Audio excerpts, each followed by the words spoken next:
Mike Moore Media. It's our monthly visit with Neville Hall, the mayor of Eden. Mayor, always good to have you on the program. Hope you're doing well. I'm doing fine, Mike, and I hope you are. Yes, indeed. Well, good things happening around the city. We'll talk about some Halloween events. I had a ribbon cutting yesterday, a new restaurant, new business. That's always exciting to have new businesses open.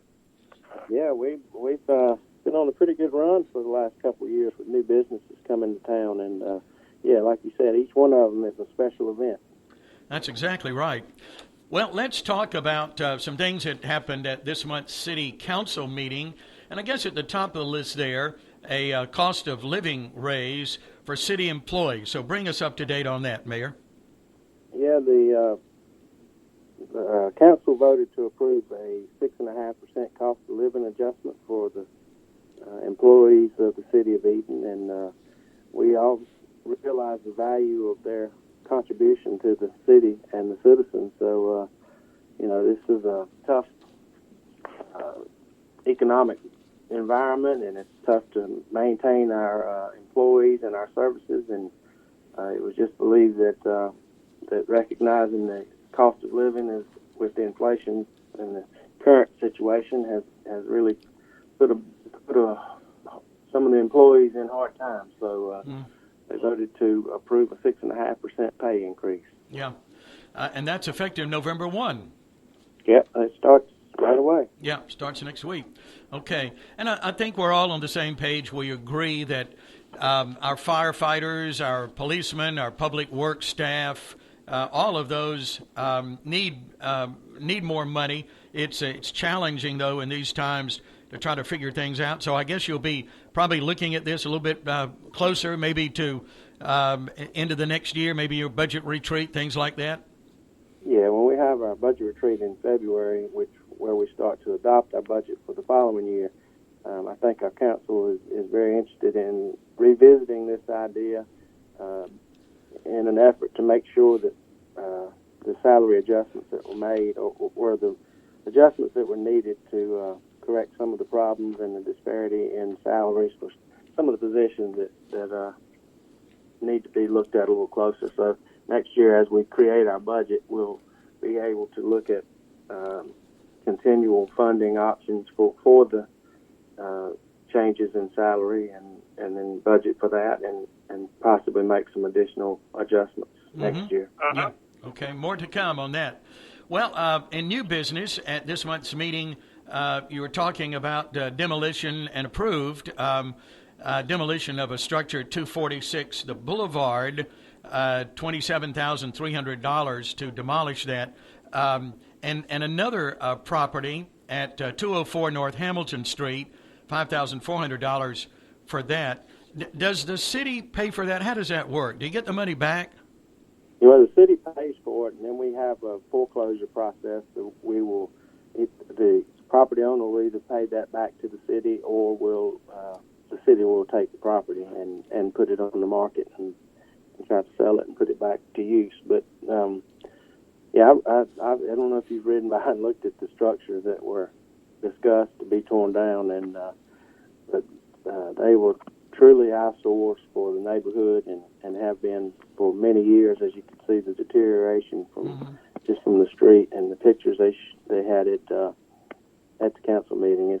These properties needed to be demolished. So we took a year or two off from really going after this ordinance for violations for demolition during COVID, because we felt like nobody had any idea what was going on with the economy, and we wanted to give people an opportunity to rehab if they wanted to any of the properties. So we sort of slowed down a lot on the demolition and the enforcement of the ordinances, but these needed to be taken care of, and particularly the one on the boulevard has begun to damage the adjoining properties, and that's creating issues for other citizens. And it's just there are plenty of properties around, plenty on the boulevard that probably need to be looked at, but this particular property was putting water because the roof had collapsed into the structure next door, and the owner of that property is in the process of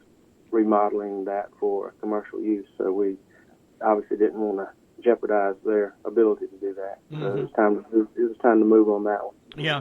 Well, it looks like you've been more than fair in getting to these where the demolition process now.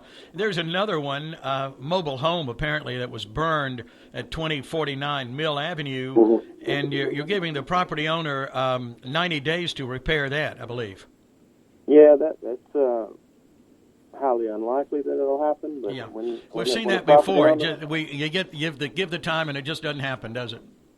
Usually not. I mean, these structures were beyond repair, in my opinion. But they have the right to file for time to do the repairs, and that would be the best case scenario for the city and the neighborhood would be let's fix it and save it. But usually when they get to this point in the deterioration, it's usually not a very good economic decision to try to do that. But the fact that they came in and asked for some time, that's a good thing. Maybe they will repair it. Mm-hmm. Yeah.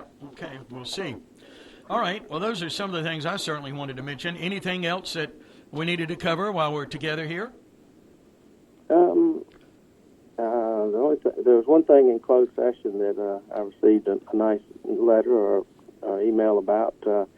Our old fingerprint machine down at the police department is Mm-hmm. out of date and had to be, and we replaced that, and we donated the old one to the RCC for the BLET program, so they can train the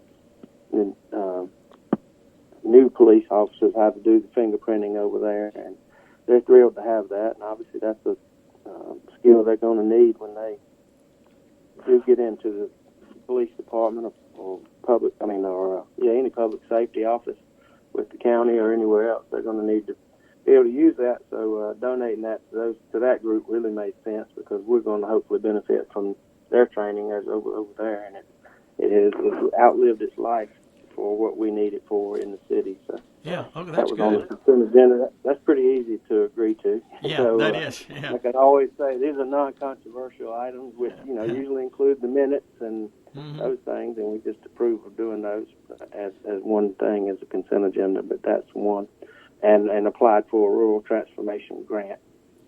That's always.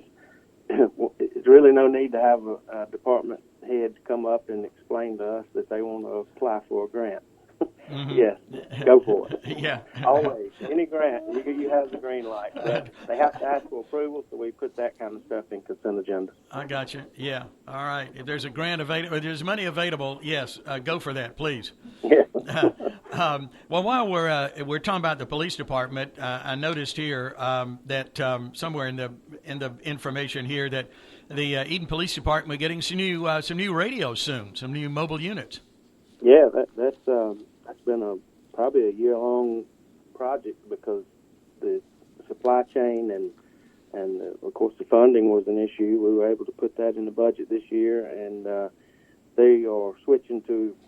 I'm not all familiar with the technology. That's 800 megahertz or something. They're having the technology has evolved so that they needed to upgrade the radio so they could communicate with different agencies in the area. So the Highway Patrol and the county and Reidsville and the other municipalities. So this was something that had been talked about for a while, and it's time to convert them, and they're coming. So yeah, that's good. Looking forward to the improved technology.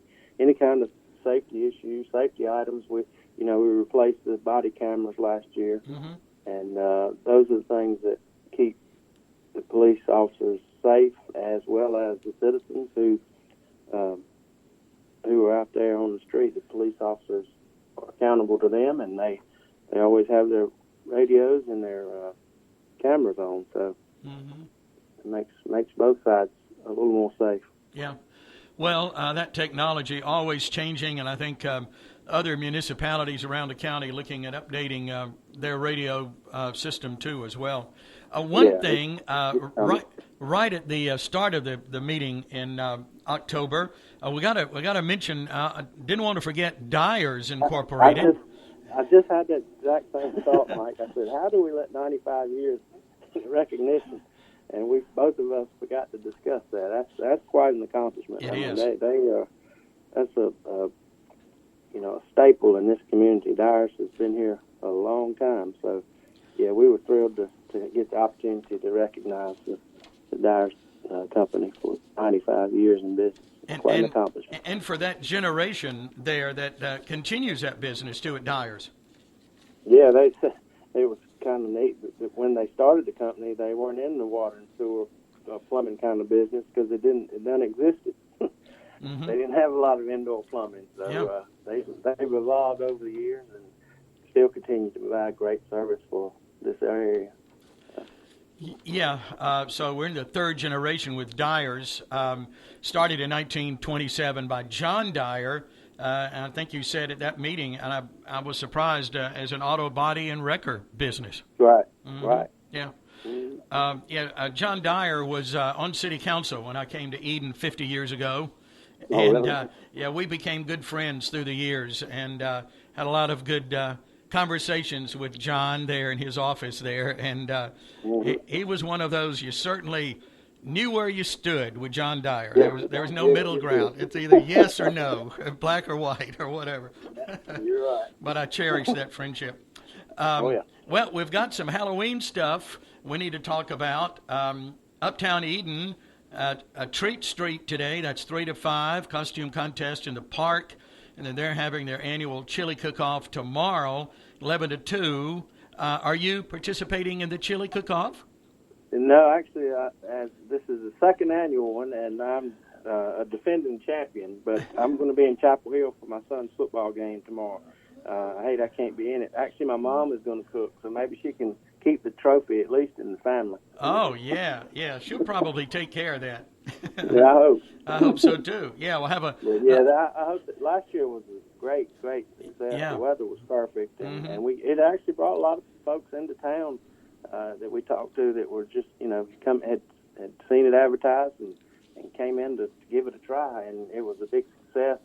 I haven't heard yet how many entrants they have, but I don't know if it's more or less. I haven't really heard, but hopefully it'll be a good event again tomorrow and get out and people can taste it. I may try to get down there earlier and at least sample all of it before I leave Chapel Hill. What time's the game start? The game's at 8. Oh, is it? Okay. But I'm going to go down early in the afternoon and visit with my son and stuff. So. Yeah. Oh, cool. Yeah. Halloween on the Boulevard. That's a creative play on words there. The Boulevard tomorrow. Trick or treat, food trucks, vendors, and all of that. That's 12 to 5.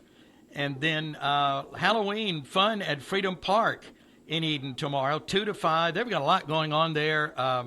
Hula hoop contest. Sorry you're going to miss that, Mayor. Yeah, I know, right? I would like to ask you to step in and do that in my absence. Let me check my schedule. Let's see. Cakewalk and bounce house and music and costume contest and all that. So that's at Freedom Park. There's plenty of activity tomorrow to recognize the Halloween holiday, I guess it may be. I don't really think it's a holiday, but it seems like it to the kids. I know trick-or-treaters, they love to get out and fill the bags up with candy. So. Oh, yeah.